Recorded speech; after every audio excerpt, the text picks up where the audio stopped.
The Supply Chain Challenge, a story of ethics and business continuity. Thomas pressed his fingers against his temples, staring at the audit report on his screen.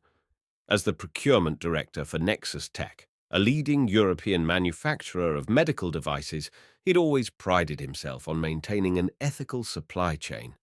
But the report in front of him threatened everything. "This can't be happening," he muttered, "not 3 months before launch." The audit of Vital Components, their key supplier in Southeast Asia, had uncovered serious issues. Workers regularly exceeding maximum weekly hours and inconsistent use of safety equipment. Violations of their supplier code of conduct. Thomas's phone rang. It was Marta, the CEO. "Thomas, tell me the audit report is a mistake," she said, her voice tense. "I wish I could," Thomas replied, "but the findings are clear. Vital Components has labor practices that violate our supplier code." You realize what this means. The HealthGuard launch is in 3 months. We've already announced it to shareholders. We can't switch suppliers now. It would take at least 6 months to qualify someone new. "I know," Thomas said. "Vital Components is asking for conditional approval while they make improvements." "Then give it to them," Marta said firmly. "We'll sort out the details later." After hanging up, Thomas leaned back in his chair. Was it really that simple? Just approve the supplier and move on? He opened the case analysis framework document he'd received during compliance training. The first step was to identify the key issues. "All right," he said to himself, "we have violations of our supplier code. We have business continuity concerns with the upcoming product launch.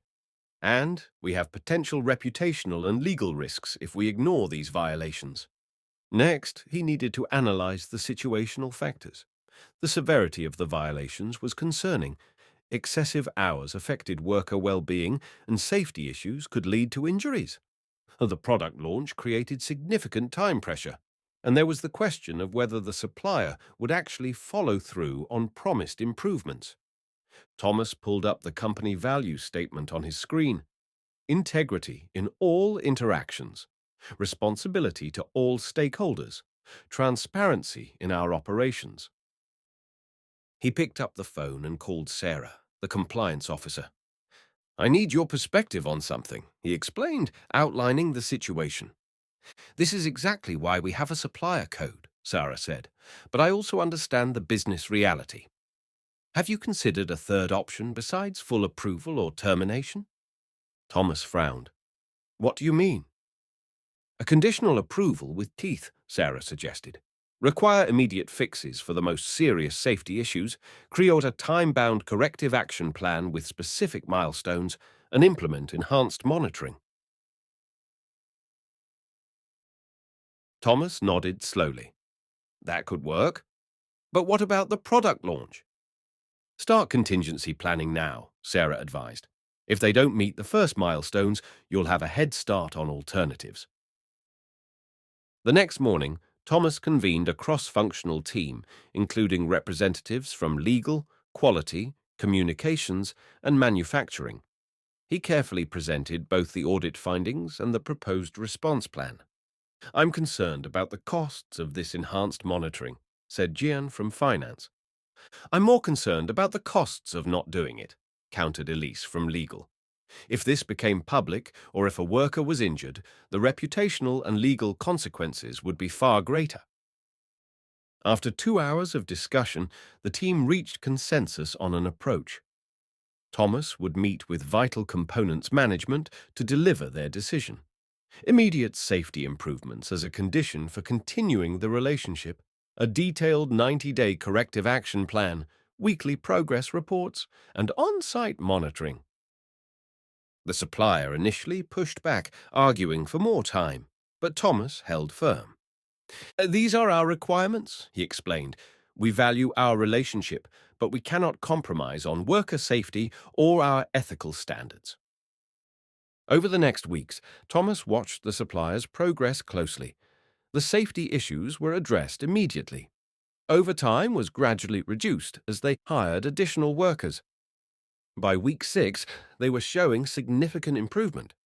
Meanwhile, the product development team had identified a backup supplier who could potentially accelerate their qualification process if needed. It would still delay the launch, but by weeks rather than months. During the executive committee meeting 2 months later, Thomas presented the results. The approach we took had 3 key benefits, he explained. First, we upheld our ethical standards and supplier code. Second, we maintained business continuity for the product launch. And third, we actually strengthened our supplier relationship by helping them improve their operations. Marta nodded. I was skeptical at first, Thomas. I thought you were creating unnecessary complications. But you were right to push back. This was the right thing to do, for our business and for the workers in that facility. It wasn't easy, Thomas admitted, but by using a structured approach to analyze the case, we found a solution that balanced our different priorities without compromising our values. What's the key lesson here? I asked the CFO. Thomas considered for a moment. I think it's that ethical dilemmas rarely have simple either-or solutions. The key is to systematically work through the issues, consider all stakeholders, and find a path that aligns with our values while addressing business realities. Looking back, Thomas realized how differently this could have gone. If he had simply granted unconditional approval, they might have avoided short-term disruption, but at what cost?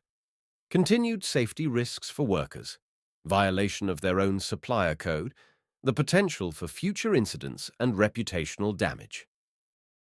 Instead, by applying a principled approach to a complex situation, they had strengthened their supply chain, upheld their values, and protected both their business interests and the workers in their supplier's facility. The easy decision isn't always the right one, Thomas reflected, but the right decision, approached systematically, often leads to the best outcome for everyone involved. As he closed the final audit report showing the supplier's successful completion of all corrective actions, Thomas felt a sense of professional pride.